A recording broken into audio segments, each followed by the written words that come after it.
Hi, this is Tiffany with the SplitCoastStampers.com Mixability Challenge. This is my challenge, Mix 39 Watercolor It. And before you watercolor, you really have to consider the type of paper you're using and the kind of ink you're using for your stamped images. So you want to use a heavyweight cardstock. This is 110 pound, and this is Basil's white cardstock, the smooth one. You can also use Nina, or you can use a mixed media paper or a watercolor paper. This is mixed media paper from my journal. And when it comes to ink, you definitely want to use something that is waterproof or archival.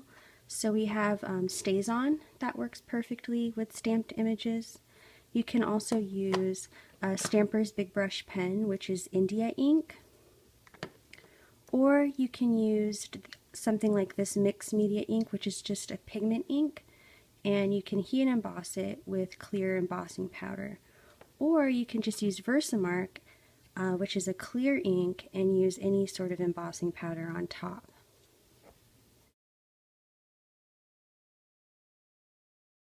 So for my two samples, I have this little tree stump stamp, which was stamped with the Stampers Big Brush Pen, which is the India ink, and I have it on watercolor paper. And then I have these images from Close to My Heart, and I stamped it in the mixed media ink, which was the pigment ink, and then heat embossed it with clear embossing powder. And this is on the 110 pound weight cardstock. So starting with the flowers, I wanted to demonstrate different ways that you can incorporate watercolor.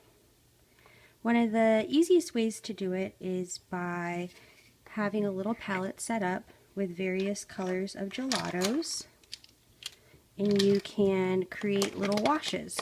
So all you do is color some of this down into your palette, and then you add your water. And then using a fine brush, you can go ahead and color parts of your images.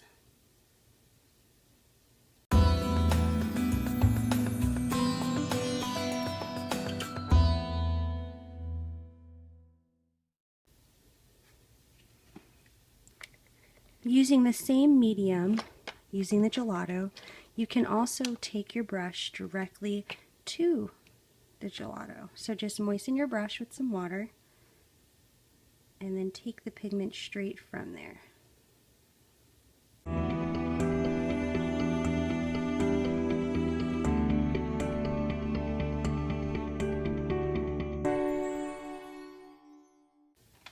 I'm sure many of you still have your stamp markers, or even the new Tim Holtz distress markers, and all you do is, using a blender pen, which is like a clear marker, or a wet brush, just pick up the ink using a brush, and then add it to your image.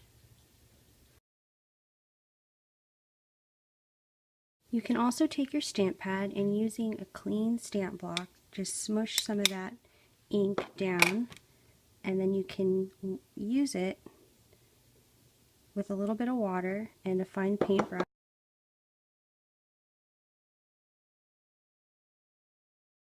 Another way to use watercolor is to use this medium. These are the Art Grip Aquarelle watercolor pencils, and they have really fine ends so you can get some good details, and you can also spread the pigment pretty far because they're completely water soluble.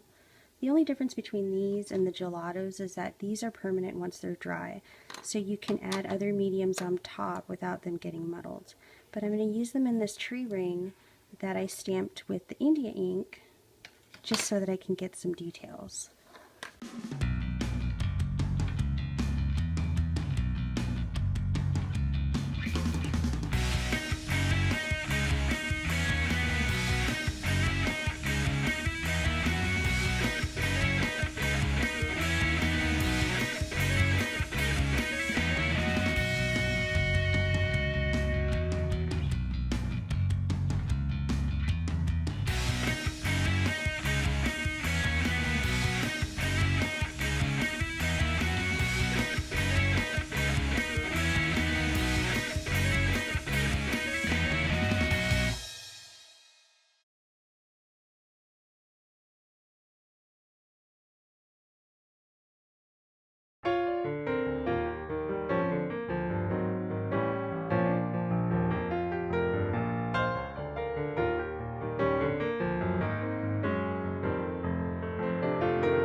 So here are my finished cards, embellished and on their card bases.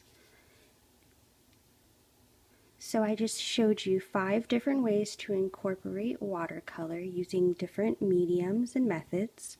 Again, this was Tiffany with the splitcostampers.com Mixability Challenge Mix 39 Watercolor It. I hope you'll join us. Thanks for watching.